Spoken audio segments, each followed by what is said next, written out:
네, 그러면 시작할게요. 네네.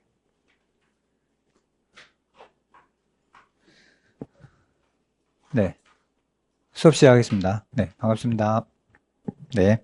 자, 이제 오늘은 요거 7급, 이번에 7급 시험 쳤거든요. 그래서 요거 해설하도록 할게요. 근데 선생님들도 이제 풀어보셨을 텐데, 지금 우리 선생님들께서는, 네, 상위 평균은 84, 그냥 평균은 74 정도 나왔고, 그런데 지금 이 점수는 이제 선생님들께서는 아직 2회독 하지 않은 상황에서 이런 점수 받았기 때문에 제가 봤을 때는 잘 하신 거라고 생각이 들거든요.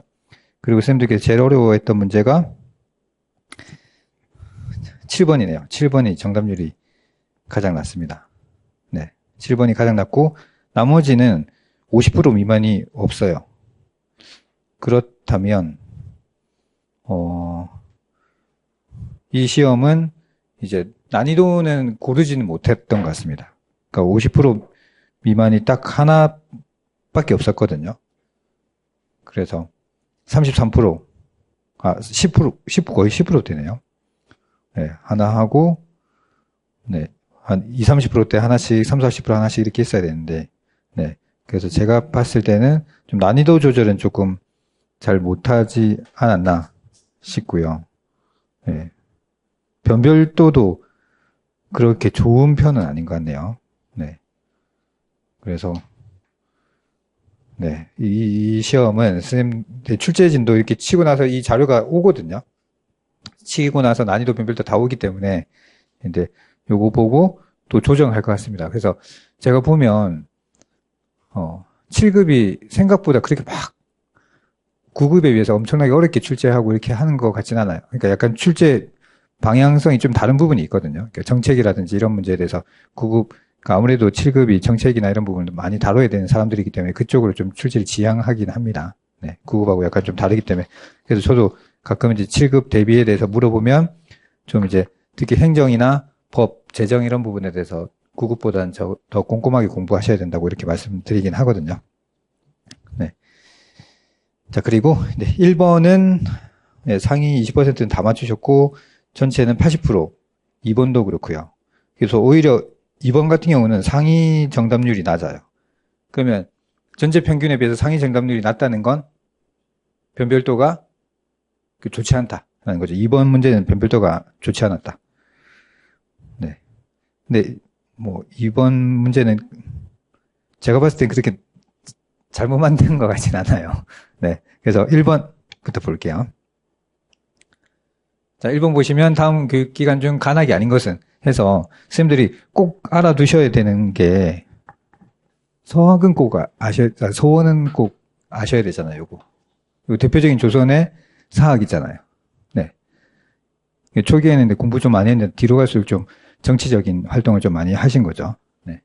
공부하는 사람이 공부를 해야지 정치적인 활동하면 좀 퇴색이 되잖아요. 그래서 이거 꼭 잘 알아두셔야 되고, 그 다음에 성균관하고 향교는 잘 아시잖아요. 그 다음에 이거 학당. 학당도 이거 언제부터 있었어요? 이게 고려시대부터 있었는데 조선시대까지 내려온 거죠. 네. 그래서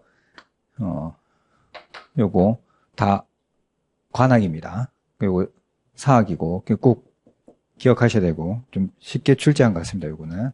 그리고 약간 지금 추세가 문제 정도는 앞 페이지에는 좀 쉽게 내고 뒷 페이지에는 약간 어렵게 내고 이렇게 앞 페이지에서도 왼쪽은 좀 쉽게 오른쪽은 약간 어렵게 이렇게 출제하시는 것 같습니다. 그래서 자, 그리고 2번 가드너 다중지능이론. 이번에 좀 독특하게 좀 지능하면은 고전지능하고 대한지능 이거 구분하셔야 되죠. 구분하셔야 되고 그다음에 이거 약간 이제 연결 중간 정도에 있는 이론이 결정지능. 그다음에 유동지능. 요거 말씀하신 분이 누구예요? 네, 카텔. 그래서 이번 시험에 카텔이 나왔었죠. 그래서 그러니까 고전지능은 제가 이제 뭐 스피어만이라든지 좀 암기해달라는 몇 개 있잖아요. 그것만 딱 기억해 주시면 되고 근데 변별만 할 수 있으면 되거든요. 네. 그래서 어떤 단일 지능이 있어서 IQ 같은 좋은 것이 있어서 IQ가 높은 사람들은 나머지 다 잘할 수 있다. 이런 생각들 많이 갖고 있었어요. 그런데 이제 이쪽으로 가면 갈수록 여기서도 근데 그런 IQ 같은 것이 요 유동지능이잖아요. 네. 그래서 이런 거만 중요한 게 아니라 이 환경적인 요소, 결정지능도 중요하다. 그래서 이런 거는 나이가 들면 들수록 이렇게 감소하잖아요. 근데 이런 거는 학습에 의해서 올라가니까. 네. 그래서 이런 지능을 보완해야 된다. 그래서 이쪽에서는 이제 지능도 하나가 아니라 단일 지능이 아니라 여러 가지 복합적으로 있다. 그래서 이런 것들이 상호작용하면서 지능이 발달될 수 있다라는 쪽입니다. 네. 그래서 옳지 않은 거 했으니까 1번에 지능은 단일한 특성을 지닌다. 1번이죠. 네. 그래서 이쪽의 생각입니다. 네. 그래서 선생님들 암기도 중요한데 이 맥락적인 흐름을 좀 이해하고 계셔야 돼요. 여기하고 여기하고. 네. 이쪽에는 지능이 문화적인 영향을 받는다. 그리고 이제 상호작용한다. 네. 여기는 이제 IQ라는 게 있죠. 문화가 있는 게 아니라 IQ 이런 것들이 있어가지고 이 IQ가 높으면 다른 것도 잘할 수 있어 라는 관점이죠. 그래서 요거 카텔만 좀 더 잘 기억해 주셔야 됩니다. 결정지능이 있어가지고 환경의 영향을 잘 받고 이런 학습을 잘 해야 된다는 거. 네. 그래서 여러 지능들이 상호작용한다. 그 나머지도 맞죠. 네. 그래서 우리도 출제되면은 약간 이런 맥락으로 나올 것 같습니다. 솔직히 이제 언어지능, 논리수학적 지능 이런 거 다 암기해라. 이런 거는 좀 힘들고 그리고 그렇게 의미 있는 작업도 아니거든요. 네. 그래서 이 특징들을 잘 기억하시는 게 좋습니다. 그래서 1번이고요. 그리고 교육행정 이론에서 인간관계 이론 관점에서 해당하지 않는 거. 그래서 이번에 우리 교육행정 하면서도 발달 순서 꼭 기억해야 된다. 그리고 발달 순서와 함께 얘네들의 특징을 꼭 기억해 달라고 했잖아요. 그래서 과학적 관리 이론은 효율적인, 생산성 높은 거, 효율적인 거 중요하다고 했고, 그러면서 이런 걸 자꾸 강조하다 보면 인간 소외 현상이 일어나잖아요. 네. 교육에 있어서도 성적만 잘 나오면 돼. 이런 생각들을 가지는 것들이 인간 소외 현상을 가져오니까 학습자를 존중하는 교육으로 가야 된다. 이렇게 흘러갔잖아요. 교육 행정도 마찬가지입니다. 그래서 해당하지 않는 것이라고 했는데 개인은 적극적이며 능동적인 존재이다. 맞고요. 경제적인 요인만이 중요한 동기 유발 요인은 아니다. 맞죠? 고도의 전문화가 작업 집단을 가장 효율적으로 조직을 이끈다가 아니죠. 네. 그리고 생산 수준은 개인의 능력보다는 비공식 조직의 이런 조직의 중요성을 이제 알리기 시작한 게 인간관계론이잖아요. 네. 그래서 3번입니다. 네. 그래서 효율적이다, 뭐 능률적이다 이런 말 나오면 과학적 관리론 쪽이죠. 네. 자 그리고 3번은 100%입니다. 모든 분이 다 맞추셨어요. 9번도 정답률 90%, 상위는 100%. 5번이 좀 틀리잖아요. 5번이 60%대. 네. 그래서 4번도 보면 쓰레기통 모형 하면 옳은 것. 네.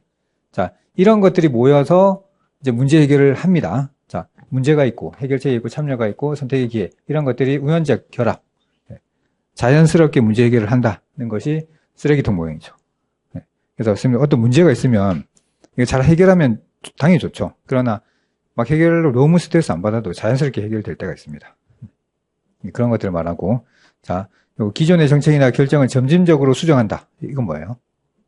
점진적으로 수정한다. 무슨 모형이에요? 예, 점증 모형. 일 것 같습니다. 그리고 현실적 한계를 고려해서 더 만족스러운 대안을 선택한다. 요것도 조금 더 있으면 좋은데 단순히 요것만 보면 만족 모형이라고 할 수 있겠죠. 그런데 사실 점증 모형도 그러니까 기존 안 있잖아요. 기존 안에서 보완해서 대안을 선택하는 거거든요. 그래서 기존 정책에서 점진적으로 수정한다. 이렇게 됩니다. 근데 요것도 단순하게 보면 만족 모형이라고 보이는데 조금 더 추가된 문장이 있으면 이거하고 확실히 구분할 수 있겠죠. 자, 4번 의사결정 전제로 인간의 전능성을 강조한다. 그리고 교육행정의 이론에서 인간관계론의 이게 뭡니까 이거는? 네, 요까지인 것 같네요. 네, 요거는 전능성이니까 합리 모형이죠. 네, 합리 모형입니다. 이게 딸려왔네요. 그래서 1번입니다. 자, 그리고 5번. 아니, 5번을 좀 틀리시면 어떡합니까? 네. 왜 이러십니까, 도대체? 네. 왜 이러셨어요? 제가 잘못한 거죠. 네. 대표학자로 브루너잖아요. 브루너 보자마자 이거는 그냥 뭐, 학문중심 교육과정이잖아요. 브루너 하면 학문중심 교육과정입니다. 네. 근데 브루너가 이제 이 당시에 우주홀 회의라고 있거든요. 이게 이 모임을 하게 된 이유가 소련이 먼저 이렇게 인공위성을 쏘아 올렸어요. 우주 밖으로 내보낸 거죠. 그러니까 우주 밖으로 내보냈다는 건 소련은 언제든지 미국을 타격할 수 있다는 거잖아요. 그러니까 미국이 긴장하기 시작한 겁니다. 이러다가 전쟁이라도 나면 미국이 질 수밖에 없잖아요. 근데 알고 봤더니 그 인공위성은 깡통이었다. 네, 아무것도 없고 그냥 쏘아 올린 거다. 네, 뭐 이렇게 체험을 그렇게 하면 힘들잖아요. 네, 그래서 그냥 쏘아 올려 보냈다라고는 말이 좀 지배적이더라고요. 여튼 그로 인해서 이런 수학과 기술력이 미국이 지금 소련한테 뒤처지고 있다라는 어떤 위기감이 조성돼서 이 회의를 열게 됐습니다. 그러면서 근데 그동안의 경험 중심 교육과정을 비난하기 좀 시작한 거죠. 그래서 대안이 필요하다고 해서 여기서 이 회의에서 만든 게 학문 중심 교육과정이에요. 근데 이 교육과정 만들 때 수학과 교수님이 절반이었습니다. 제가 그 회의록의 교수님 명단을 봤는데, 그러니까 전공이 거의 50%가 수학과, 그리고 예체능은 한 명도 없었습니다. 이거 너무하다는 생각이 들더라고요. 어쨌든 한 국가의 어떤 교육을 시스템을 만들려고 하는데 진짜 예체능은 한 명도 없었어요. 교수님들이. 그래서 근데 이런 관점에서 만들어졌습니다. 근데 이 중요하죠. 지금 뭐 전 세계적으로 좀 강대국이라고 하고 경제 개발을 잘 하고 있는 나라는 이거 기반으로 해서 뭐 전자산업이라든지 이런 것들이 잘 발전하고 있잖아요. 그리고 그동안은 분석적 사고를 강조하는 교육을 많이 했어요. 그래서 브루너도 분석적 사고가 안 중요해라고 하신 건 아니고요. 그래서 이런 것들이 중요하다라고 하신 거죠. 그 내적 동기 강조했고, 브루너 하면 꼭 이거 하셔야 됩니다. 네. 교과 중심하고 인간 중심 교육과정은 뭐 특별히 대표학자를 내놓지 않습니다. 네, 내놓지 않고 경험 중심 교육과정을 요거 기억하셔야 돼요. 듀이 기억하셔야 됩니다. 듀이가 주장했죠. 네, 했는데 이제 이게 너무 좋다 보니까 당시에 이제 좀 젊은 교사들이 모여서 이제 진보주의를 만들었고, 네, 이 진보주의에서 이제 자기들이 끌고 간 교육과정이 이제 경험 중심 교육과정입니다. 네. 그래서 지금분의 100년 전이죠. 이분들이 지금에 봤을 때 진보냐 했을 때는 잘 모르겠어요. 근데 그래도 진보 성향이 강한 분들이죠. 네. 그래서 2번입니다. 자, 그리고 6번. 6번도 좀 틀리셨습니다. 상위는 67%, 정답률은 50%대인데, 자, 요거 하면서 정리를 해봅시다.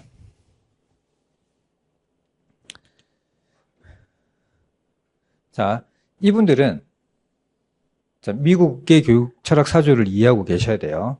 자, 진보,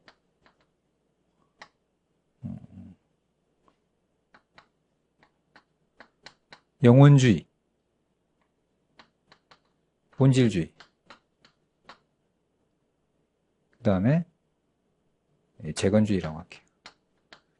이 영혼주의라고도 하고 또 다른 표현 쓰는데, 네, 항존주의. 네. 항존주의란 말을 더 많이 씁니다. 네. 진리는 영원하다. 영원한 진리를 윈폐해야 된다. 네. 그래서 이게 미국의 교육 철학 사조입니다. 대표적인. 그래서 요 두 개가 진보 계열이고, 요쪽이 보수 계열입니다. 네. 그래서 이분들이 엄청 잘 나갔죠. 존 듀이 경험 중심 교육과정 하면서 엄청 잘 나가다 보니까 이분들이 요거에 대항해서 우리 하나 만들어야 되겠다 해서 항존주의 만든 겁니다. 네. 그리고 이 진보에서도 진보하고 재건하고 구분하셔야 되는 게 자아실현이다. 자아실현하는 게 중요한데, 이쪽은 사회를 개혁해야 된다고 해서 사회적 자아실현, 이쪽은 개인적 자아실현으로 구분하셔야 됩니다. 자아실현하는 게 중요한데, 말 그대로 재건이잖아요. 사회를 재건해야 된다. 이런 말씀을 하세요. 어떻게 재건하는데 했을 때 직업으로 사회를 바꿔야 된다. 예를 들면 우리나라도 1차 산업, 농업 국가였다가 2차 산업, 3차 산업, 이렇게 4차 산업으로 이렇게 바뀌고 있잖아요. 이 바뀌는 거에 있어서 뭐가 중요한 역할을 했을까요? 교육이 중요한 역할을 했겠죠. 네. 그런 식으로 사회를 바꿀 때 교육이 중요하다. 그래서 이쪽이 조금 사회를 재건해야 된다 이렇게 하기 때문에 좀 더 급진적이죠. 네. 이쪽에 비해서. 네. 그래서 그건 개인적 자아실현이라고 해서 이쪽은 아동의 경험을 좀 더 중요하게 생각하고요. 네. 자, 그리고 이 영혼주의는 이성개발을 중요시 여깁니다. 네. 그래서 고전을 강조하죠. 이 고전을 통한 이성개발을 강조합니다.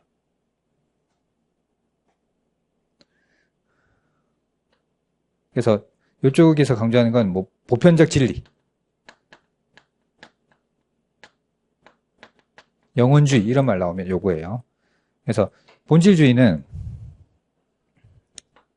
뭐 문화 계승,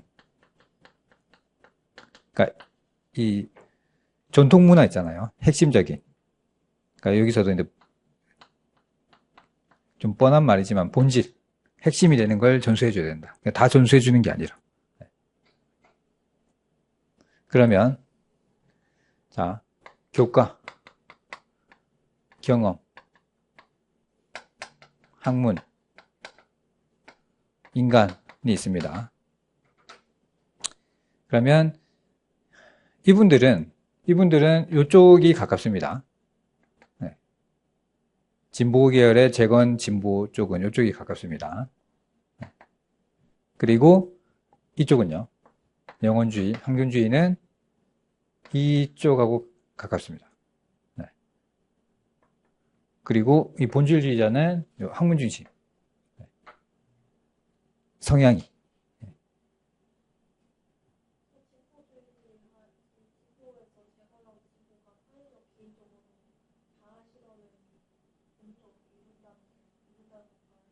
네. 그러니까 이 진보 계열의 재건주의 진보주의자들이 자아실현을 강조했어요. 네, 자아실현을 강조했는데 어떤 방식으로? 이쪽은 개인의 자아실현을 강조했고 이쪽은 너의 자아실현보다는 직업적인 이 직업을 통해서 사회를 재건시켜 나가야 된다.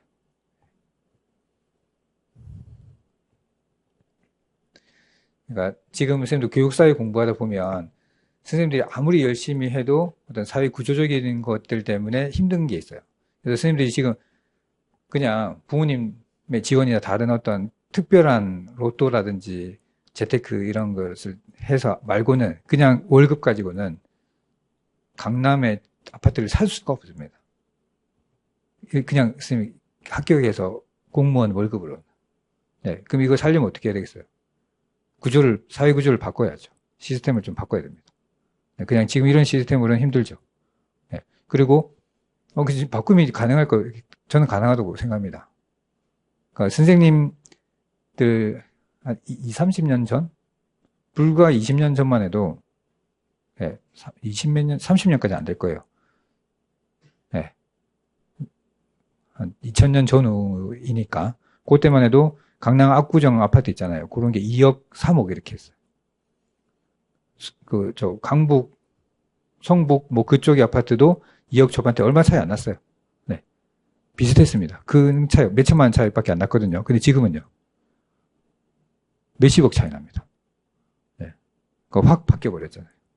그래서 그냥 똑같이 강북 사람이나 강남 사람이 똑같이 열심히 살았잖아요. 똑같이 직장 다니면서 똑같이 열심히 살았는데 그냥 그 땅을 보유하고 있다는 것만으로 확 부자가 된 거죠. 네. 그래서 우리 집 식구도 보면 다 열심히 사셨거든요. 다 열심히 사셨는데 고모가 강남에 땅을 계속 샀거든요. 돈 버는 족족 강남 땅을 샀습니다. 그래서 제일 부자가 된 거죠. 네. 그렇습니다. 그런 측면에서 이제 구조가 중요하다. 네. 자, 그럼 요거 볼게요. 네. 그래서 본질주의 교육 사상에 대한 설명으로 옳지 않은 거, 진보주의 교육을 비판하면서 등장했다. 네.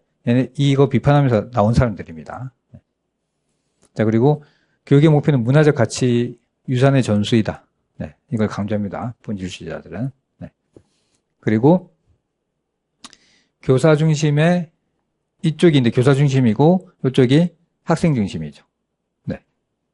그리고 허친슨은요. 허친슨은 이쪽 사람입니다. 항존주의 계열. 허친스 정도는 기억하시는 게 좋습니다. 허친스도 하나 써주세요. 이분이 나중에 이제 평생교육에도 나오거든요.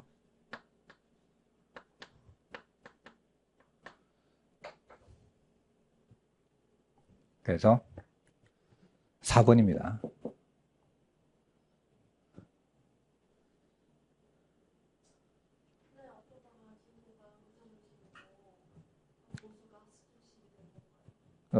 이 진보가 학생, 아동 중심, 이쪽이 교사 중심. 네.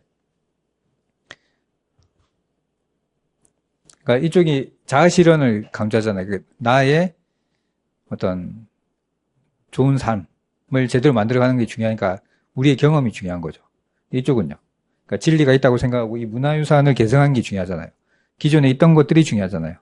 그러니까 이걸 전달해야 되잖아요. 애들은 잘 모르니까. 전달해야 되니까 어른 중심이죠. 어른 전문가 중심으로 이렇게 하는 겁니다. 자, 그리고 7번. 선생님들이 제일 어려워했던 거. 7번이고, 10번은 8번은 8번, 9번, 10번은 쉬웠네요. 거의 다 80% 이상. 상위 20%는 다 맞추셨고요. 상위 20%는 뭐 16번까지 다 맞추셨어요. 네, 여튼 7번 봅시다. 자, 7번 뭘 많이 하셨나 보면은 골고루 좀 하셨네요. 골고루 하는데 4번을 좀 많이 했어요. 자, 4번을 많이 하셨는데 아동 본성은 선하다. 네, 라고 했어요. 네. 존 데이가 좋은 사람이라는 생각 때문에 저렇게 말했을 것 같다. 그렇게 하셨을 것 같기도 합니다. 네, 일단 넘어가고요. 자유를 강조했네요. 자유 허용했고 썸머힐 학교네요. 하고 또 자유주의를 강조했습니다. 네. 사실 이 문제는 그러니까 썸머힐 니일이 만드셨거든요.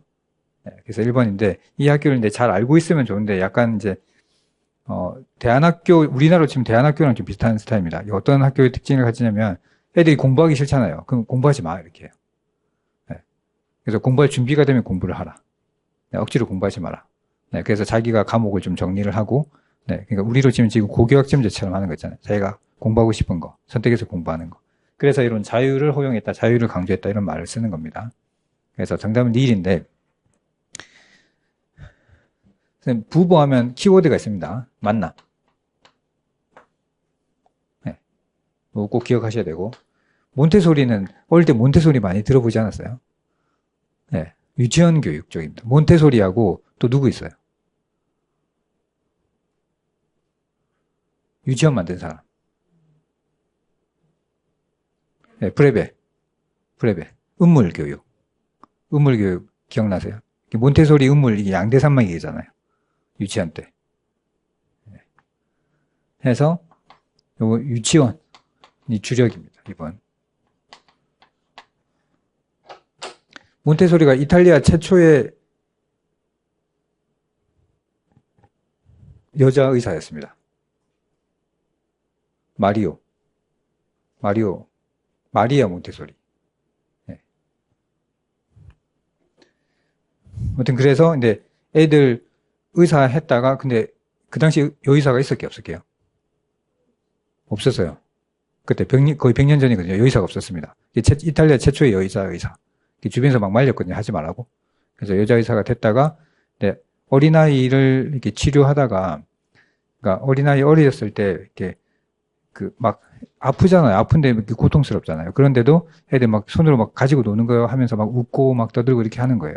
그래서 애들이 아픈데도 불구하고 저렇게 뭐 이렇게 만지고 가지고 놀고 이렇게 하는 게 너무 이렇게 애들 건강 이런 거에도 좋겠구나라는 생각을 하면서 저런 것들 좀 만들어줘야 되겠다 해서 어릴 때 이렇게 유아교육이 할 수 있는 것들 이제 관심 가지면서 이제 교육으로 나오신 거예요. 네. 그리고 이분도 노벨상 후보에 지금 우리도 지금 노벨 문학상 나왔잖아요. 근데 이분도 노벨상 후보에 계속 올랐어요. 주려고 했었거든요. 근데 거부하겠다고, 나 안 받겠다고 막 3번이나 거절하셨어요. 네. 나는 받을 자격이 없다. 아이들이 받아야 된다. 아이들이 나를 이렇게 잘 만들어준 거다. 이렇게 말씀하셨습니다. 그러고요. 존 두이는 여러분들 경험중심 교육과정 꼭 기억하셔야 되고, 네. 그리고 습관 강조하셨죠. 흥미, 네. 이런 용어들이 나옵니다. 그리고 철학은 프래그머티즘. 요거 배우셨어요? 기억나요? 안 나요? 기억나죠? 네. 그래서 제가 이런 문제 나오더라도 제가 이제 키워드를 더 강조할 예정입니다. 좀 더 강조를 안 하니까 존 두이는 이제 이런 말씀은 그러니까 지나가면서는 하셨겠죠. 하셨지만 이제 논문이나 저서에서는 이런 말을 안 하셨거든요. 네. 근데 제 생각에는 선생님들이 좋은 말이니까 여기서 내가 아는 사람 중에 좀 괜찮은 사람이 자유 진보 이렇게 해서 이렇게 하는 것 같아요. 그렇게 하면 안 되고 네, 이런 말씀 하신 적이 없기 때문에.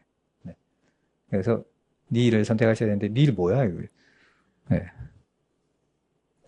제가 예전에 학교에 가수가 내일이라는 가수 아세요? 아시는 분도 있고 모르는 분도 있는데 그 학교 콘서트에 누가 오냐 이렇게 해서 내일 이렇게 했어요. 그러니까 아니 누가 오냐고 내일 이러니까 아니 누가 오냐니까 언제 오냐가 아니라 이렇게 해서 뭐 이렇게 한 적 있거든요. 닐입니다. 이렇게 하면 또 기억하시더라고요. 선모일 학교 닐. 그래서 1번이고요. 그래서 우리는 이때까지 이분들이 잘 났어요. 그 몬테소리하고 프레베는 우리 시험에 거의 잘 안 났습니다. 유치원 쪽이라서. 네, 거의 잘 안 나는데 이게 선제 간간히 한 번씩 나오니까 이 정도 기억하시면 됩니다. 네. 만남. 이분 제일 중요하고 그 다음 이분. 네. 비슷합니다. 이 두 분은.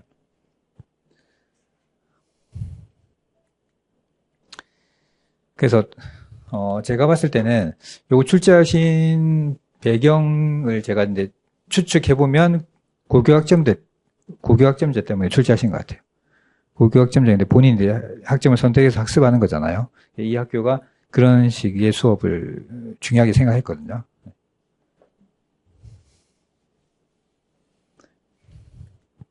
자, 그리고 8번 콜버그 8번. 네, 잘하셨네요.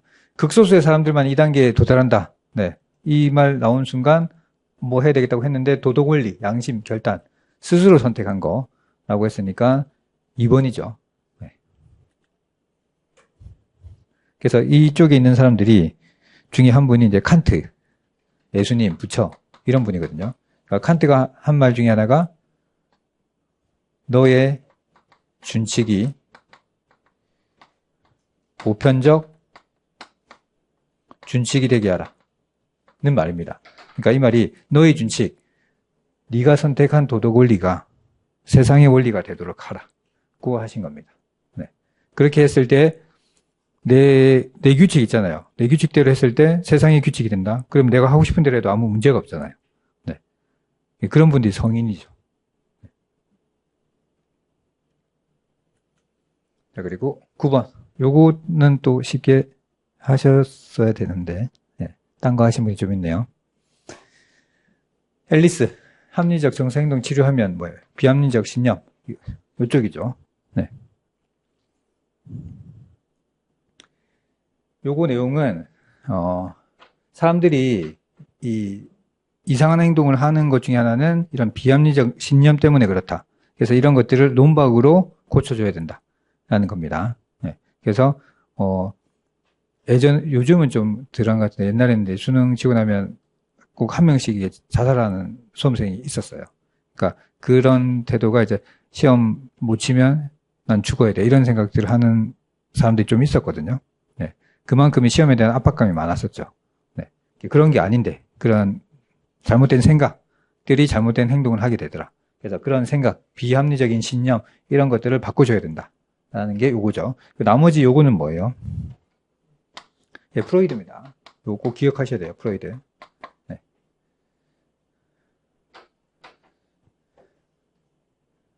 프로이드가 주로 했던 게 이런 거잖아요. 꿈을 분석하는 거. 이런 거 할 때 자유현상. 네가 생각하고 있는 거 편하게 다 얘기하라고 합니다. 그래서 프로이드가 훨씬 더 잘 나오죠. 그래서 요거 꼭 기억하셔야 됩니다. 4번이고요. 자, 그리고 스턴버그. 요거는 쉽게 하셨죠? 10번. 네. 이거 꼭 암기해달라고 이제 분장실에서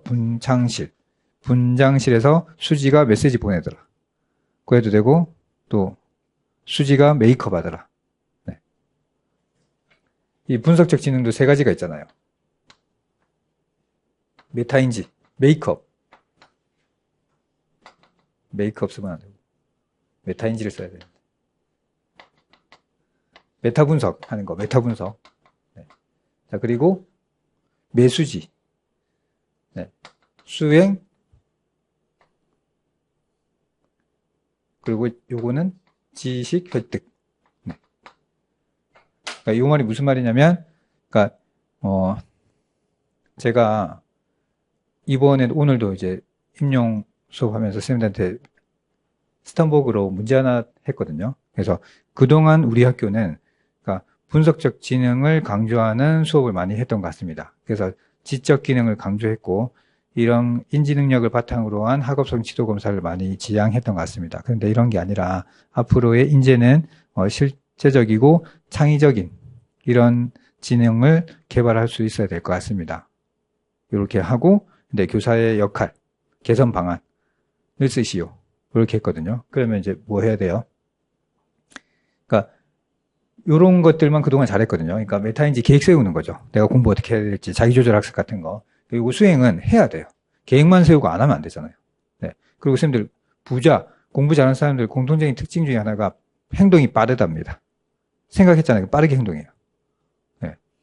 그리고 행동하면서 내가 필요한 지식들이 있을 거잖아요. 이런 것들 어떻게 빨리 습득하지? 네, 이렇게 한대요. 그래서 근데 안부자, 좀 학업성취도 낮은 애들이 계속 계획만 세우는 거예요. 안 되면 어떡하지? 안 되면 어떡하지? 원래 다 안 돼요. 잘 되기보다 안 되는 게 더 많습니다. 근데 성공한 사람, 성공하지 않는 사람 차이가 뭐냐면 그래서 이분도 성공지능이라고 얘기하시는데 성공한 사람은 계속 하면서 실패해요. 에디슨 뭐라 그럽니까? 1000번 했는데 한 번 성공했다. 이런 말 하잖아요. 그리고 김연아도 뭐라 했어요? 한 번 그 트리플 악셀을 하기 위해서 1000번 이상 점프한다 하잖아요. 네. 그 수많은 실패. 네. 그런 것들은 이제 하면서 계획 세우고 하면서 막 이렇게 조절하는 겁니다. 다들. 하여튼 요거는 요런 거 잘하는 사람들이 이제 공부 잘해요. 공부 잘하고 그런데 이런 거 잘한다고 해서 선생님들 우리 시험 수석했다고 해서 임용 시험 수석했다고 해서 학교 가서 애들 잘 가르치냐? 아닙니다. 전통적으로 수석한 분들이 잘 못 가르쳐요. 이 말은 분석적 지능이 뛰어나다 해도 이런 게 낮은 거예요. 실제적 지능. 현장 가서 잘 못하는 겁니다. 그래서 창의적 지능은 수많은 경험을 쌓게 해줘야 돼요. 그래서 스턴버그도 실험을 한 게 있는데 조사한 게 있는데 운전자들 있잖아요. 그러니까 그 경력이 낮은 사람하고 경력이 높은 사람하고 누가 사고가 많이 나겠어요? 당연히 경력이 낮은 사람. 네. 경험을 많이 하니까 그러니까 어떻게 말씀하시냐면 저도 처음에 이렇게 했는데 운전 연습을 많이 하니까 갑자기 급박한 상황이 나오잖아요. 그때 잘 피한대요. 이게 창의적 지능인 거예요. 원래대로 운전 안 하고 급박한 상황이 왔을 때 그 위기를 모면하는 거죠. 네, 갑자기 이렇게 합니다. 일단 그렇고 공간적 지능은 틀렸습니다. 그래서 4번이 틀렸어요. 그래서 지금 이제 점점 이쪽 지능을 개발시키려고 하고 있어요. 자, 그리고 11번. 오, 훌륭하십니다. 11번 다 맞추셨네요. 잘하셨어요. 오, 대단하신데요. 자, 이거 개정 총론이잖아요. 2022 개정 초중등학교 총론입니다. 중점이 아닌 것은 이라고 했어요. 디지털 전환, 기후 이런 거 있잖아요. 맞죠? 네. 교과교육 요것도 있고요. 다양한 학생 요것도 있고요. 네. 자, 요거는 어디서 하는 거예요? 네, 특성화 고등학교. 네, 고등학교에서 진로에 관련돼서 하는 겁니다. 근데 여기 지금 뭐예요? 초중등이죠. 네, 초등학교는 관련성이 없습니다. 이건 지금 초중등학교 전체적인 교육과정 총론입니다. 네, 그리고 구성의 중점이에요. 그러니까 전체적인 틀을 말하는 건데 특정 학교에 해당하는 내용이 들어가 있으니까 이게 틀린 거예요. 이 문제 정말 중요합니다. 이 문제를 암기하는 게 중요한 게 아니고, 네, 틀을 보셔야 돼요. 네, 그래서 지금 구성의 중점, 전체적인 맥락을 설명하려고 하는데 요거는 특성화 고등학교하고 관련된 거잖아요. 네. 그래서 생뚱맞게 이런 게 들어옵니다. 네. 그래서 선생님은 이거 외워야 돼요? 아니요. 외우면 이걸 어떻게 외웁니까? 다르게 나오면 어떻게 해요? 그리고 이렇게 출제하는 이유가 이 선지의 맥락을 잘 살펴봐라. 네. 그래서 3번입니다.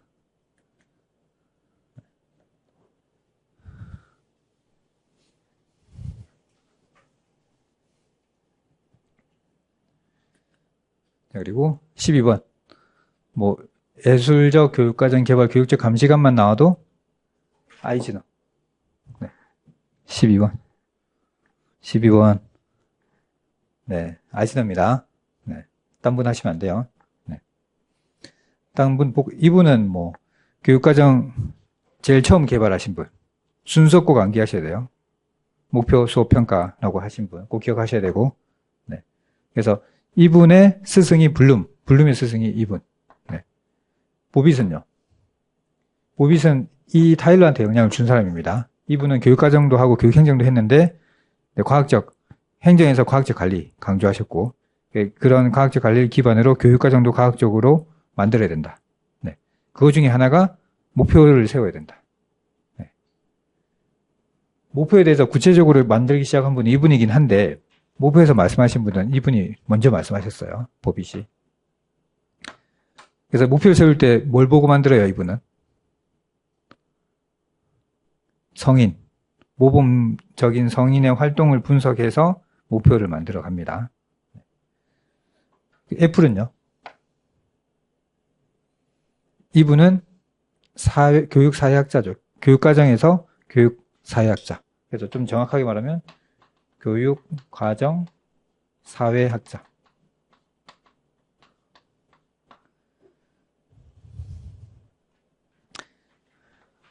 그래서 이분 얘기하는 것 중에 하나 잠재적 교육과정 있잖아요.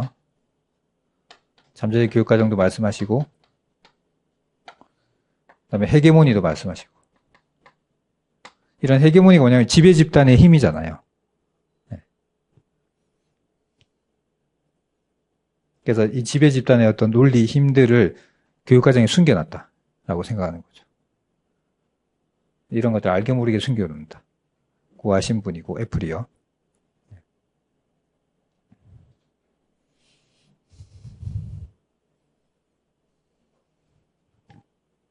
그래서 이 내부는 다 중요해요. 언제든지 시험에 나올 수 있습니다. 다 나왔어요, 우리. 이분 싹 다. 네. 그래서 2번이고요. 자, 요것도 최근에 했었죠, 우리. 13번. 네, 잘하셨네요. 자, 이것은 이론적 근거에 기반한 추상적이고 가설적인 개념으로 검사 도구에 반영되어 있다고 하는 인간의 어떤 특성을 의미한다.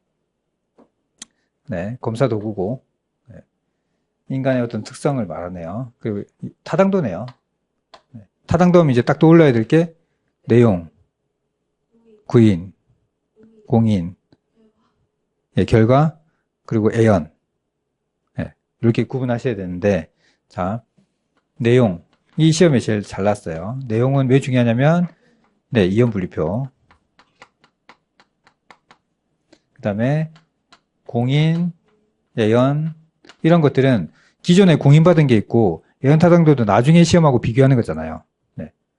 그래서 이런 것들은 이제 상관계수라고 해서 서로 비교하는 거죠. 네. 구인 타당도가 있고 결과 타당도가 있습니다. 결과 타당도는 시험 치고 나서 네, 같이 판단. 훌륭하십니다. 같이 판단. 네. 그러니까 수학 시험을 쳤는데 성적은 90점인데 수학 싫어요. 재미없어요. 짜증나요. 너무 힘들어요. 이렇게 말하잖아요. 같이 판단을 어떻게 해요? 질적 판단은 질적 평가.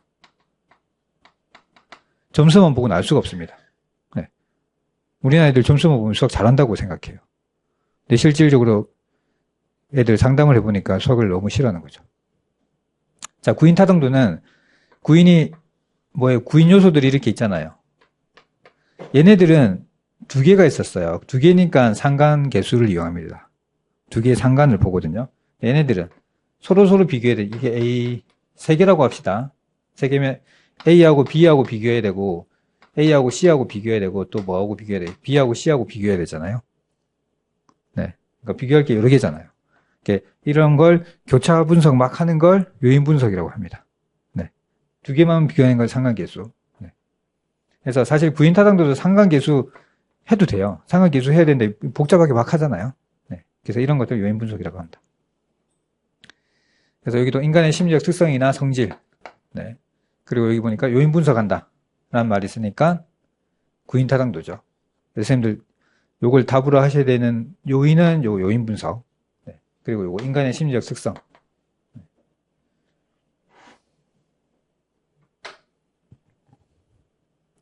그래서 3번입니다. 14번. 14번도 네, 잘 하셨네요. 잘 하셨는데. 네. 자, 이거 정답은 이거 바로 나오셔야 되겠죠. 이렇게 분석을 하는데. 자, 근데 이 내용을 잘 모른다 하더라도 이게 사전과 사후로 좀 비교하면 얘는 어때요? 요구 분석하고 학습자 분석하고 직무 과제 분석은 수업을 시작하기 전에 알아봐야 되는 거잖아요. 근데 얘는요.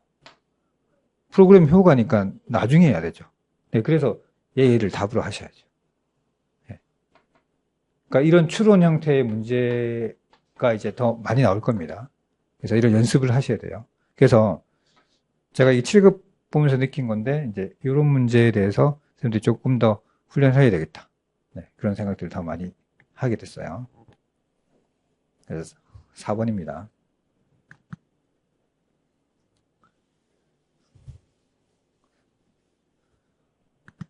자, 그리고 15번. 15번은, 네, 이렇게 했는데, 사나이라고 하고, 네, 이 말 나오는 순간, 반학교 문화, 사나이, 이 말 나오면 누구예요? 그리고 이 말 중요하잖아요. 자, 요 흐름도 중요합니다. 교육사회는 구교육사회학이랑 신교육사회학이 있습니다. 구교육사회학에서는 기능론과 갈등론이 있습니다. 이건 긍정적으로 보고 교육을, 이쪽은 부정적으로 보죠. 네. 그런데 이쪽 사람들의 한계가 뭐냐면 인간을 수동적으로 봅니다. 구조적으로 보죠. 옛날 이론들이 다 인간을 수동적으로 봅니다. 행동주의도 어때요? 환경에 의해서 결정된다 이렇게 보고 있잖아요. 옛날 지능 결정론, 지능이 이미 널 결정했어 이렇게 보죠. 네. 결정론적 시각이 많거든요. 어디에 속박돼가지고 수동적으로 인간을 많이 보는데 최근 이론들은 안 그래요. 인간을 능동적으로 보는 거죠. 그래서 이쪽으로 넘어오면서 이제 능동적으로 보는데 요 마지막에 있던 이론이 저항 이론입니다. 그래서 제가 이제 대학 교수님들 책들 싹 이렇게 정리해 보면 가끔 여기에 넣는 분도 있어요. 저항 이론. 네. 근데 주로 여기 많이 있습니다. 그래서 이분이 요게 중요한 거예요. 그동안 인간을 다 여기서 수동적으로 많이 봤거든요. 기능론, 갈등론 이런 쪽 사람들이. 네. 그런데 아니다. 인간은 능동성과 주체성을 가졌다. 근데 좀 안타깝게도 능동성과 주체성을 가졌는데 어떻게 하냐면 학교를 그만두는 것만 해요. 진짜 능동성과 주체성을 가지면 어떻게 해야 돼요? 자기가 다니고 싶은 학교를 잘 만들어 가야 되잖아요. 그래서 저항할 때 이분은 소극적 저항, 윌리스는 소극적 저항. 적극적 저항 하시는 분이 있다고 했잖아요. 기억나세요? 지루. 지루는 적극적 저항. 요것도 하나 체크해 놓으세요. 그래서 지금 제가 이 말씀은 드린 것 같은데, 우리 공무원 시험 있잖아요. 5과목. 여기서. 내가 봤을 때는 그냥, 근데 영어가 우리가 해야 되나? 학교 영어쌤인데 영어쌤이 작문하면 되지. 그리고 그런 답변했어요. 이제 우리 영어 시험 왜 봐야 돼요? 이렇게 요청을 했거든요. 그랬더니 답변이 뭐랬냐면 학교에 가끔 이제 외국인이 공문을 보낸다. 그리고 학부모 중에 외국인이 있어서 외국 영어로 문서를 보낸다. 그래서 해석할 수 있어야 된다. 이렇게 말씀하시거든요. 이제 어떻게 하면 돼요? 구글 번역기 돌리면 되잖아요. 왜 내가 하고 있어야 돼요? 네, 그렇게 하면 되는데, 그러니까 지금도 이런 문제가 출제가 더 되는 게 내가 가지고 있는 지식을 얼마나 잘 활용해서 문제를 해결할까가 중요한 거지. 막 암기하고 이런 거를 지향한다는 거잖아요. 이렇게 얘기하면서 교육과정을 바꿔나가는 거죠. 오히려 우리는 회계를 더 공부해야 될 것 같다. 교수님들 처음에 연수원 가거나 막 이렇게 할 때 회계 공부하는 것 때문에 조금 좀 힘들어 하거든요. 네, 어렵진 않은데 안 하던 걸 하니까. 네, 그래서 그리고 나머지 분들은 다 아시죠? 보일리아 킨티스 대행이론 공장하고 학교하고 비교했어요. 네. 브루디의 문화가 재생산한다. 이거는 경제가 돈이 재생산하는 거다. 부자들 유지하는 거고 부자들 돈이 많으니까. 네. 그리고 이분들은 이제 문화로 재생산한다. 네. 자, 요거하고 관련된 이론 중에 하나가 문화실조입니다. 요거하고 관련된 게 콜먼의 사회적 자본. 완전히 일치하는 건 아니고요. 그러니까 이 사회적 자본. 요거하고 관련이 있을 것 같습니다. 이게 딱 맞아 떨어지는 건 아닙니다. 네, 딱 맞아 떨어지는 건 아니고 요거하고 연관성이 있다. 네. 그러니까 이런 지배 집단들이 돈과 문화로 지배 집단의 어떤 이론 이런 것들 재생산을 하거든요. 네. 그래서 문화실조 이런 말이 나오는 게 지배 집단 문화가 있으니까 피지배 집단은 이런 문화가 없으니까 공부를 못 하는 거다. 이렇게 하는 거고요. 그리고 사회적 자본은 그러니까 부모의 어떤 영향력이잖아요. 부모가 아이들 잘 케어해주지 못하면 학업 성취도가 떨어진다. 번스타인 하면 기억하셔야 될 게 종교와 어법, 그 다음에 분류와 구조, 요거 2개 기억하셔야 됩니다. 그래서 요것도 지배 집단들, 공부 잘하는 애들은 종교화된 어법을 쓰더라. 근데 공부 못하는 애들은 문법 막 틀리더라.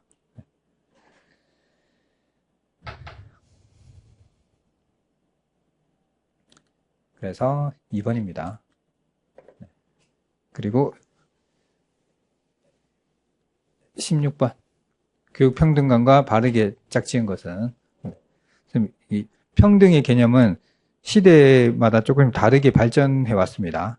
그래서 옛날에는 기회평등, 기회를 달라고 한 거죠. 우리도 공부할 기회를 달라고 한 겁니다. 그래서 허용해 줄게. 뭐 성별, 종교 인종 이런 거 없이 학교 다니게 해줄게요. 이렇게 한 거예요. 학교 문을 열었습니다. 근데 학교가 멀리 있거나 돈이 없으면 학교를 못 가잖아요. 그래서 보장해 주자고 한 겁니다. 그래서 경제적, 사회적, 지리적 이런 제약 요건을 제거시켜야 된다라고 했어요. 그래서 보냈는데 시골에 있는 학교랑 강남에 있는 학교랑 수준이 같아요. 다르잖아요. 그래서 이 수준을 같게 만들자 해서 교사의 질, 교육과정의 격차를 해소시키자라고 해서 교육 조건의 평등을 만든 겁니다. 과정의 평등이라고 하죠. 그렇게 했음에도 불구하고 학교를 다니니까 이 지배 집단의 애들은 가해받고 학원 다니고 이렇게 다 이제 무장해서 딱 앉아 있는 거예요. 근데 피지배 집단 애들은 아무것도 모른 채 앉아 있잖아요. 당연히 성적의 결과가 다르게 나오는 거죠. 이렇게 하면 안 되겠다. 똑같은 학교를 다녔으면 결과가 달라지면 결과를 맞춰주자. 근데 똑같이는 힘들죠. 맞춰주려고 노력하는 거예요. 그런 게 결과 평등입니다. 모든 학생의 동일한 교육 환경 제공은 오히려 이제 이쪽이 맞겠죠. 조건의 평등 쪽이. 그래서 요거는 이제 보상교육. 예를 들어서 방과 후 수업. 그리고 시골 애들 특별 전형 해주는 거. 심지어 지금은 결과 평등이 아니라, 네, 결실 또는 실제적 평등 이런 것들도 얘기하고 있습니다. 그러니까 똑같이 4년제 대학 나왔잖아요. 그러면 급여를 어떻게 해줘라? 똑같이 해줘라. 네. 근데 이거 가능할까? 이거 이렇게 되면 공산주의 되잖아요. 똑같이 주는 거니까. 근데 어느 정도 적용은 할 수 있습니다. 선생님들 학교 가면 다 월급 어때요? 똑같잖아요. 네, 호봉에 따라서 계속 똑같이 가잖아요. 네. 그래서 4번입니다. 그리고 17번. 17번이 골고루 좀 하셨네요. 1번이 네, 50%대 20% 이상이 이제 67% 정도 네, 입니다. 이것도 조금 17번도 좀 힘들어 하셨네요. 아, 네. 평생교육법. 네. 평생교육법으로 내용으로 옳지 않은 거 했는데, 네. 제가 제 교육법 특강 했었잖아요. 특강은 아니고, 이제 기본편에서 끝에, 네. 기억나시는지 모르겠지만, 네. 이 평생교육부 장관은 매년 평생교육진흥원의 기본계획을 수립하는 게 아니라 몇 년마다 했어요. 네, 5년이었어요. 5년. 5년이었습니다. 자, 그리고 몇 번을 많이 좀 골고루 하셨네요. 자, 유치원 및 학교의 장은 평생교육 프로그램 운영에 필요할 때는 평생교육사를 채용할 수 있다. 제가 이거 합격자한테 한번 풀어보라고 했거든요. 네. 우연히 이제 기회가 돼가지고 한번 풀어봐. 이렇게 했어요. 했는데 그분은 이거 하셨어요. 그래서 제가 뭐라고 했냐면, 너 이거, 이렇게 진화해가지고 일하기 싫어서 그런 거지. 이러면서 그랬어요. 그러니까 이거 하면, 이게 되면 학교에서 평생교육사 채용해야 되잖아요. 그럼 선생님들 계약서 써야 되거든요. 네, 계약서 쓰고 급여도 줘야 되잖아요. 일이 많아, 이게 생각만 해도 끔찍하잖아요. 네, 그러니까, 안 돼! 이렇게 하면서 한 거 아니야? 이렇게 했거든요. 그래서, 이 가능합니다. 그러니까 학교라는 시설이 매우 좋은 시설이잖아요. 교육하기 좋은 시설이잖아요. 그러니까 학교라는 모든 기관들은 평생교육을 할 수 있고, 이렇게 할 수 있습니다. 네. 근데, 싫은 거, 귀찮은 거죠. 보세요. 평생교육사를 채용했어요. 그러면 뭘 하겠다는 거예요? 평생교육 프로그램을 운영하겠다는 거죠. 그럼 프로그램 뭐 수영, 뭐 꽃꽂이 뭐 여러 가지가 막 생길 거잖아요. 그럼 그런 강사들 다 채용해야 되죠. 채용했어요. 그러면 또 홍보해야 되잖아요. 전단지 만들고 이렇게 해야 되잖아요. 그러면 지역 주민들이 학교 올 거잖아요. 학교 마치고 애들 보냈더니 이제 학부모들이 막 오네요. 네. 교실마다 이렇게 수업을 다 하고 있네요. 그러면 시설 관리 다 해야 되잖아요. 네. 형광등도 막 제때제때 갈아줘야 되고 할 일이 많아지잖아요. 네. 그래서 일반 기업 같으면 수익 사업이기 때문에 하겠죠. 근데 공공기관은요. 그게 수익이 확 올라간다고 해서 내 수익이 높아지는 건 아니잖아요. 그래서 그런 것도 약간 좀 합리적으로 해결해야 될 필요가 돼야지만 이게 잘 되겠죠. 그래서 맞습니다, 이거. 5년 꼭 기억해 주시고. 네. 자, 그리고 3번은 어쩌고 저쩌고 있는데, 위하여 유급 또는 무급의 학습 휴가를 실시하거나 도서비, 교육비, 연구비 등을 지원할 수 있습니다. 근데 유급 또는 무급 다 가능합니다. 네. 선생님들도 이렇게 할 수 있어요. 그리고 선생님들도 근데 합격하고 나시면 이거 학습 지원비 1년에 15만 원? 그 제가 처음에 한 달에 15만 원 줘야지 무슨 1년에 15만 원 주냐고. 네. 네. 그리고 요것도 네. 시도교육감은 구청장 관할 구역 안에 주민을 대상으로 요거 같이 운영할 수 있습니다. 평생 학습관을 설치해가지고 학교도 할 수 있잖아요. 여기도 당연히 할 수 있는 거예요. 네. 그런데 이제 좀 귀찮으니까 잘 안 하는 게 있죠. 근데 오히려 근데 이분들이 더 잘하는 건, 네, 또 선거해야 되잖아요. 선거에 지지율을 높여야 되니까 이런 거에 좀 더 적극적이시죠. 학교장보다는. 그래서 1번이고요. 자, 그리고 18번. 18번. 네, 이것도 30%대네요. 네. 맥클렉은 이거 못 들어봤죠? 네. 그래서 선생님 당황하셨을 겁니다. 이거 뭐지? 이렇게 하셨을 겁니다. 그래서 인적 자원 수레바퀴 모형에서 제시된 인적 자원 개발 영역에 해당하지 않는 것. 자, 그럼 이분은 모르는 사람 나왔다고 당하지 마세요. 네, 당하지 말고, 이거 보니까 인적 자원을 개발하겠대요. 어쨌든 여기도 이제 교육을 하는 곳입니다. 네, 교육을 하는 곳인데, 개인 개발, 생산 개발, 경력 개발, 조직 개발이에요. 그러면 선생님들 학교 다닐 때 주로 했던 게 뭐예요? 이거는 제일 많이 하셨을 거고, 네, 생산 개발. 이제 사실 요거는 기업에서 해야 되잖아요. 이건 나중에 문제잖아요. 교육을 받고 나서 생산이 어느 정도 되는가 확인하는 거잖아요. 그러니까 요 개념도 아까 제가 말씀드린 수업이 있다면 사후잖아요. 그럼 요것도 이제 인적 자원 개발이라고 하면 사전에 해야 될 것과 사후, 관리나 사후에 일어나는 것들이잖아요. 그러면 개인 개발, 경력 개발, 조직 개발이 사전 개념이고 생산 개발은 사후적인 개념이죠. 나중에 이루어지는 거. 네. 그래서 요 선지 보고 전후를 파악해 주세요. 네, 이런 것도. 네. 그래서 제가 좀 교재 개정을 이번에 좀 빨리 해야 되겠다라는 생각을 좀 하고 있습니다. 네. 그래서 제 드는 생각이 제 교재가 양이 안 많잖아요. 양이 안 많아서 걱정하시는 분들이 좀 있거든요. 근데 더 줄여도 괜찮겠다는 생각해서 이 시험 보고는 네. 그러니까 내용 가지고 늘린다고 해서 이런 것 때문에 계속 늘린다? 뭐 한도 끝도 없거든요. 계속 늘려야 돼요. 네. 그런데 이제 제가 더 접근 방식으로 스님들한테 원리를 설명해 주는 게 더 좋겠다. 이런 연습하고 훈련하고 네. 그런 쪽으로 교재를 좀 바꿀 필요가 있겠다는 생각을 하고 있어요. 네. 그거에 대해서는 이제 끝나기 전에 또 말씀드릴게요.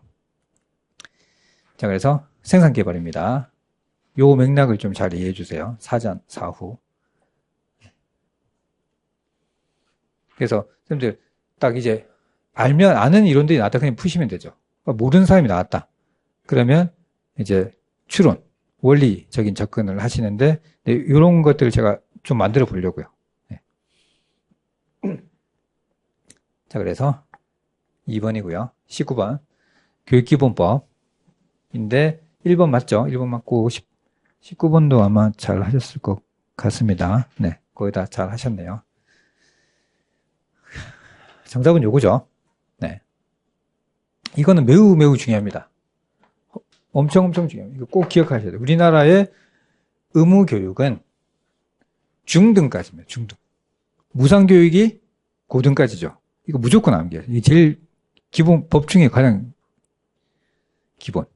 네. 그리고 헌법 31조에도 뭐라고 돼 있어요?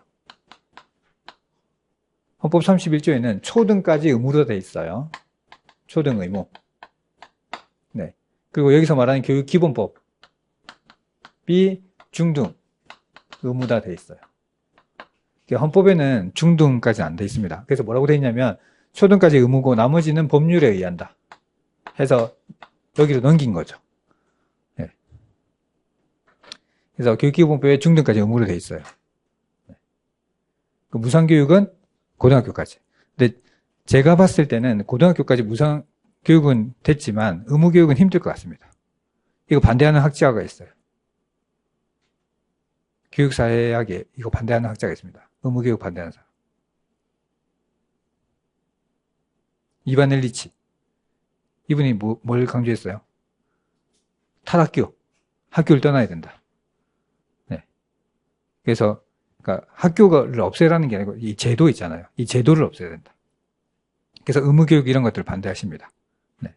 그래서 이런 것들, 저도 사실 의무교육은 좀 고등학교까지는 좀 반대하는 편이에요. 무상교육 하면 되지. 내가 가고 싶으면 가면 되는 거지. 굳이 의무교육 할 필요가 있을까? 왜냐면, 근데 지배 집단은, 피지배 집단은 항상 이렇게 이용하려는 마인드가 좀 체득화돼 있어요. 네, 그러니까 일부러 악의적으로 하는 게 아니라 정말 자연스럽게 합니다. 그러니까 정말 자기도 진짜인 줄 알고 하는 것처럼. 막 하거든요. 야, 너희들 공부해야지. 공부해서 성공해야지. 이렇게 하면서 학교 데리고 오거든요. 근데 걔네들이 성공하기 진짜 힘들죠. 진짜 저도 살아오면서, 저보다 공부 잘하는 애들 중에 학원 안 다니는 애들 한 명도 못 봤어요. 가외 안 받는 애들 한 명도 못 봤습니다. 네. 그런 적이 없습니다. 그래서 이게 가난한 애들이 학교에 계속 오잖아요. 그러면 힘들어져요. 네. 이거는 해설편이니까 여기까지만 얘기할게요. 여튼 그렇습니다. 그래서 네. 무상교육은 찬성하나 의무교육은 왔을 때 왜 그러냐면 의무교육을 하면 공무원한테는 계속 밑에 깔아주거든요. 네. 이런 말을 누가 했어요 또? 번스타인이 했잖아요. 그러니까 공장하고 비교하면서 계속 이제 너희들 공부 못하지? 우리가 공짜로까지 해줬는데 너희들 공부 못하고 있잖아. 너희 능력이 없어서 그런 거야. 기회를 줬는데도 왜 못하니? 그러니까 너희는 어떻게 해야 되겠어? 자, 공장 가자. 너희는 이게 한계다. 공장 가서 이제 공돌이 하자. 자꾸 이런 교육을 약간 좀 시키는 거죠. 네. 절대 다 그런 건 아니고요. 네. 자, 그래서 이거 기억해 두시고, 자, 그리고 또 하나 기억하셔야 될 게,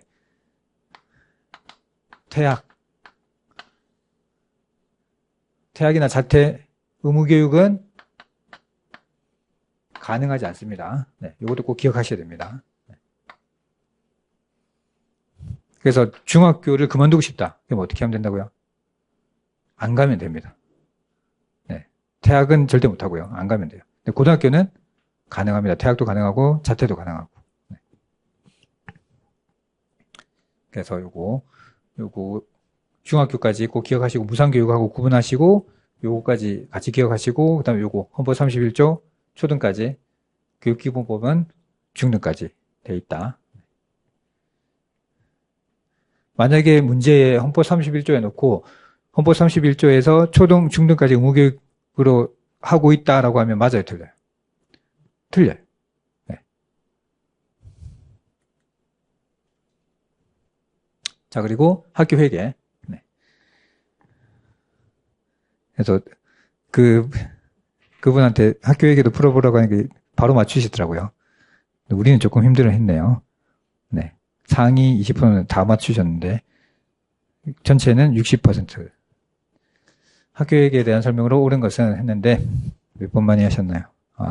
1번을 좀 많이 하셨네요. 이것도 매우 중요합니다. 이거 꼭 기억하셔야 돼요. 네. 오늘 집에 가면서 이거 틀리신 분은 10번 외치면서 가셔야 돼요. 자기 전까지 10번. 아침에 일어나서도 10번 꼭 말씀하셔야 돼요. 시도 교육 학예에 관한 경비를 따로 격리하기 위해서 해당 지방자치단체에 무엇을 줍니까? 교육비 특별 회계를 둬요. 학교 회계는요. 학교에 두는 거예요. 학교에. 네.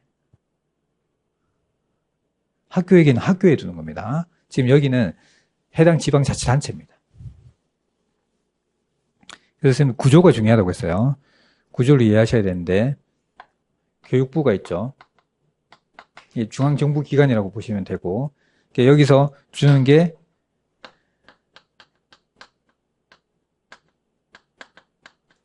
이게 제일 큰 돈이잖아요. 우리 교육에 쓰는 돈 제일 큰 돈. 꼭 기억하셔야 되고 이건 이제 내려보내죠. 어디로 보냅니까? 이제 서울시가 있잖아요. 서울시는 일반회계, 특별회계, 교육비, 특별회계가 있습니다. 그리고 단위 학교에는 뭐가 있어요? 학교 회계가 있죠. 그리고 여기도 또 구분하셔야 될 게 사립 학교는 뭐라고 해요? 학교 회계라고 안 하고 교비 회계라고 합니다. 네.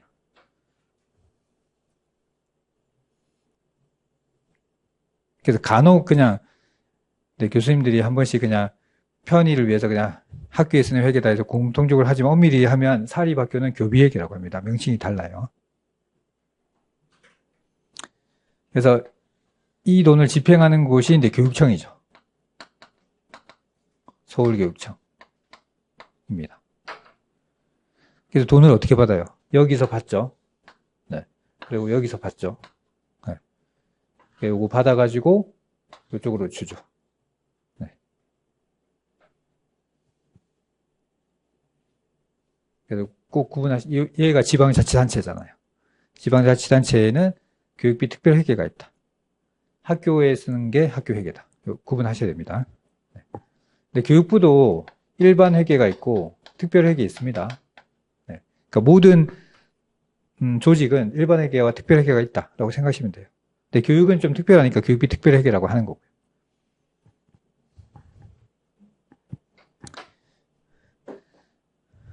자, 그래서 이거 틀렸죠? 1번도 틀렸고 2번 볼게요. 2번은 20번. 2번 하시면 안 됩니다. 절대 이거 일반 기업들은 이렇게 시작하죠. 근데 학교는요. 언제 입학하셨어요? 3월 달에 입학했잖아요. 졸업 언제 하셨어요? 2월 달에 했잖아요. 3월에 입학해서 2월에 졸업했습니다. 지금 학교는 그렇게 돌아가요. 네. 그래서 틀렸어요. 이거 3월 1일에 시작해서 2월 말일에 끝난다. 이거 틀렸고 3번 학교회계는 국가의 일반 회계나 국가의 일반 회계, 국가의 일반 회계. 네. 나 지방자치단체의 교육비 특별회계로부터 받은 돈으로 운영합니다. 그래서 이렇게 바로 받을 수도 있어요. 네. 요것도 받을 수 있어요. 네.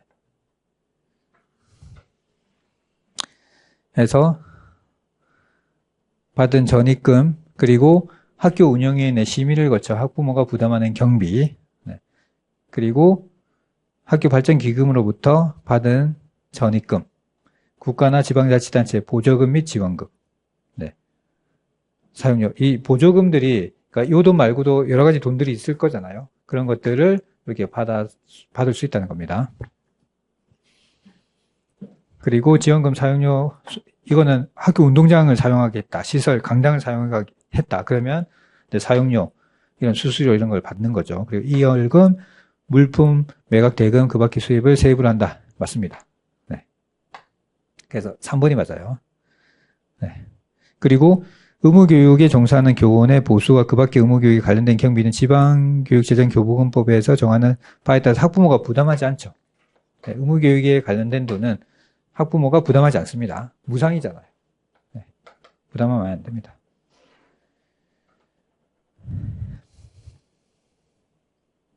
그런데 이제 요거는 가능해요. 여기 있잖아요. 요거 학교 운영에 심의를 거쳐서 학부모가 부담하는 경비는 괜찮습니다. 자기들이 하겠다고 내겠다고 했으니까 괜찮은 거예요. 그래서 요것도 선생님 구분하실 때 어떻게 해야 되냐면, 그러니까 의무 강제 집행이냐, 아니면 의결에서 나온 거냐. 학교 운영위원회에서 자기들이 우리 이렇게 해서 돈 모아서 좀 합시다 이렇게 한 건 괜찮은 거예요. 근데 이거는 학교 육성회비 뭐 이런 것, 학비 이런 것들은 내야 되는 거잖아요. 이런 것들은 안 된다. 무상이니까. 네. 그리고 마지막으로 선생님도 여기서 조심해야 될 게, 네, 뭐 지방교육세 이런 거 있잖아요. 교육세 이런 거, 세금 있잖아요. 세금은 여기 들어가면 안 돼요. 세금은 이분들이 받는 게 아닙니다. 네. 어디서 받아요? 세금은 여기서 받아요. 네.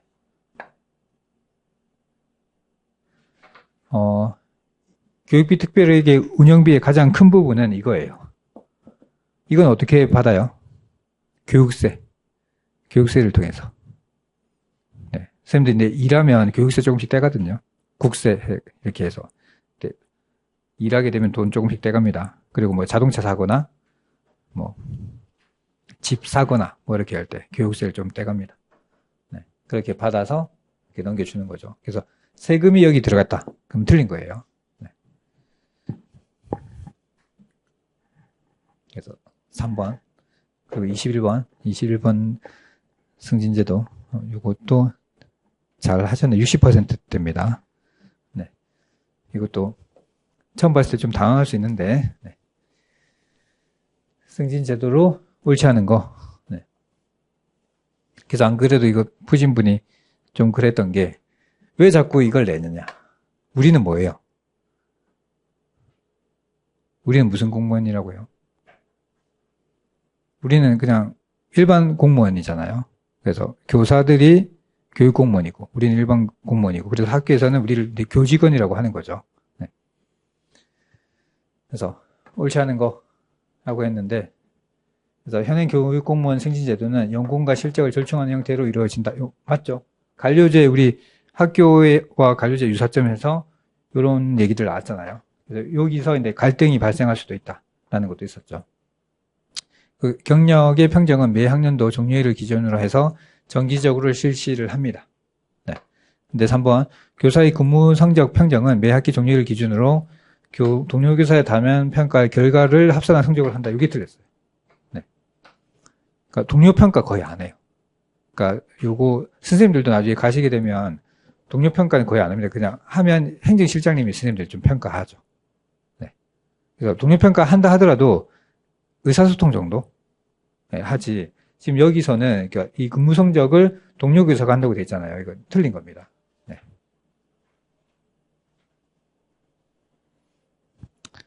틀렸고 이것도 틀렸고요. 다면 평가. 다면 평가가 이제 여러 가지 측면을 골고루 평가한다는 거거든요. 그러니까 교육 공무원의 승진 제도는 다면 평가를 실시하는 건 맞아요. 그러니까 연수, 뭐 직무, 뭐 여러 가지 종합적인 거, 수업적인 면, 학급 관리 이런 거 전반적으로 다면적으로 평가를 합니다. 하는데 이 말이 틀렸다는 이유는 동료 교사가 다면 평가를 한다 틀린 거예요. 동료 교사가 평가도 잘 안 하지만 다면 평가는 할 수 없죠. 동료 교사가. 네. 그럼 동료 교사가 주체적으로 상대 교사를 평가한다는 건데 이렇게 못 합니다. 네. 틀렸어요. 네, 그리고 4번 교육 공무원의 교육 성적 평정은 직무 연수, 자격 연수로 나누어서 평장 합산합니다. 요거 맞고요. 요거 조심하셔야 됩니다. 동료 교사가 평가하지 않는다. 그래서 3번이 틀렸어요. 자, 그리고 22번. 22번, 23번 60%, 70%대 정답률이네요. 그리고 답안은 조금 딴 거는 비슷비슷하게 하셨는데 22번은 제가 교육법 특강에서도 엄청 얘기했죠. 교육감은 대학, 학점 이런 거에 관여하지 못한다. 네, 이런 말이 대학 학점들이 나오면 누가 관리한다? 교육부 장관이. 네, 이거 중요합니다. 대학, 학점에 관련된 사항은 교육감이 하기보다는 교육부 장관.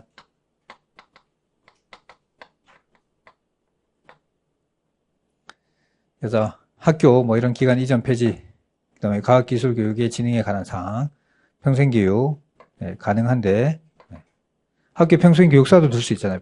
평생교육 프로그램 운영할 수 있고요. 그런데 요 대학이 고등교육이죠. 이런 거는 아니다. 4번이 틀렸어요. 이거 중요합니다.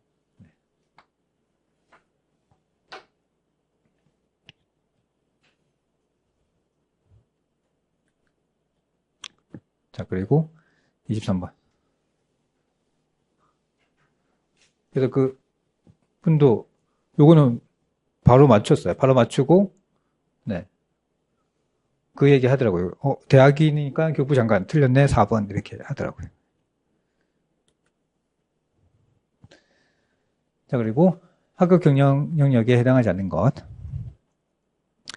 학급 경영이면 학급에 누가 있어요? 나, 아이들 이렇게 있잖아요. 그럼 주로 하는 게 수업 지도, 생활 지도 이런 거잖아요. 네. 자, 그러니까 교직원 인사가 아니죠. 네. 그리고 요거랑 같이 연계해서도 기억하셔야 돼요. 이거. 학급 경영 내가 하는 건데 내가 동료 교사의 인사를 어떻게 한다? 안 되죠. 네. 그래서 1번입니다. 23번. 네. 이런 건 교사들이 다 하잖아요. 그래서 이거 범위도 좀 생각해 보셔야 돼요. 그러니까 아이들하고 관련된 것인가 아니면 다른 이 범위가 넓어지잖아요. 네. 그래서 선생님들 잘 모르는 건 낫다. 그럼 카테고리를 좀 정하세요. 네. 카테고리를 이렇게 정해가지고 얘를 포함시키려면 카테고리 범위가 어느 정도 넓어지지? 이런 것도 좀 확인해서 구분하는 거. 네. 자, 그리고 고교학점제 25년도부터 이제 시행합니다. 내년부터 이제 시행하거든요. 그래서 옳지 않은 거. 그래서 고교학점제가 뭐예요?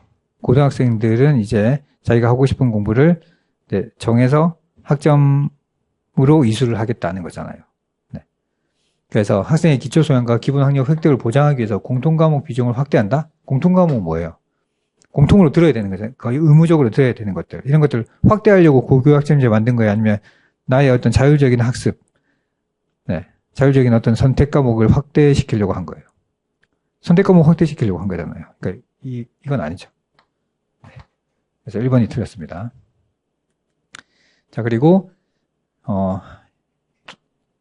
기준에 도달하는 과목에 대해서 학점을 취득 누적하여 졸업하는 제도입니다. 네. 그래서 이거 하는 이유가 예전에는 이제 출석 일수 통과하면 무조건 졸업했거든요. 근데 이제 학점 이수 못하면 졸업 못해요. 그러면 고등학교 졸업 못하는 애들이 많이 생기겠죠. 네. 그럼 이제 교장선생님도 이제 어쩔 수 없이 분류가 됩니다. 애들 졸업 못하는 학교들이. 그러면 예전에는 기초학력 미달이라고 해서 막 걱정 많이 했거든요. 이제 졸업 못하는 학생들이 막 쌓이면 어떻게 돼요? 선생님들 막 퇴근하겠죠. 야, 공부시켜라. 졸업시켜야지. 그래도 고등학교는 졸업해야지. 왜 졸업을 안 시키냐 해서 막 방과후 수업하고 막 이렇게 되겠죠. 네. 그런 문제점도 또 생기게 될 겁니다. 그래서 이런 수업 기준을 단위해서 학점으로 전환시키는 제도이다. 네. 그래서 1번이고요. 자, 이제 마지막입니다. 예, 잘하셨네요. 네, 잘하셨는데 한 분이 네. 자, 평균이 50. 50이고 성적이 60. 네. 저 이거 합격하신 분한테 물어봤거든요. 그러니까 바로 맞추시더라고요. 그래서 지포 하나 8,413원 해서 이거 바로 이렇게 하셨어요. 그래서 제가 꼭 기억하려고 했죠. 지포 하나 8,413원. 그래서 요거 두 개 더해서 97% 되는 것까지. 그래서 이거 점수 차이가 10점, 그리고 표준 편차도 10점이니까, 표편도 10점이니까, 이거 10 해서 G값은 1 나오잖아요. 네, G값 1 나오니까, 요것도 맞고, 요것도 맞고, 100분위는 84. 네. 인데, 자, 요거, 선생님들, 다행히 요거 하신 분이 아무도 안 계시는데, 자, 스테나인 등급은 1, 2, 3, 4 해서 어디까지 갑니까? 9까지 가죠. 그래서 우리 수능 등급 1등급처럼 얘가 4%, 그러니까 100에서 96%까지. 그리고 요거는 제가 뭐 정확하게 보면 7 뭐 이렇게 가는데 그냥 4, 1은 4, 4, 2, 8, 4, 3, 12, 4, 4, 16, 20, 똑같이 16 이렇게 하시면 된다고 했잖아요. 네, 이렇게 하고 1등급이 점수라고 했잖아요. 점수니까 거꾸로 가는 겁니다. 그래서 1등급이 점수가 제일 높아야 되잖아요. 그래서 얘가 9점, 얘가 8점, 얘가 7점. 그러면 84%는 16%잖아요. 위에서 16% 내려가니까 4%, 8%, 12%니까 12%까지가 2등급이고 그 밑은 3등급이죠. 여기잖아요. 네. 여기니까 스테인라인 점수는 7점이죠. 그래서 얘가 나온 겁니다. 네. 그래서 이거 헷갈리시면 안 됩니다. 스테나인 등급은 1, 2, 3, 4 이렇게 가지만 수능 등급처럼 네, 점수는 1등급에 9점을 줘야죠.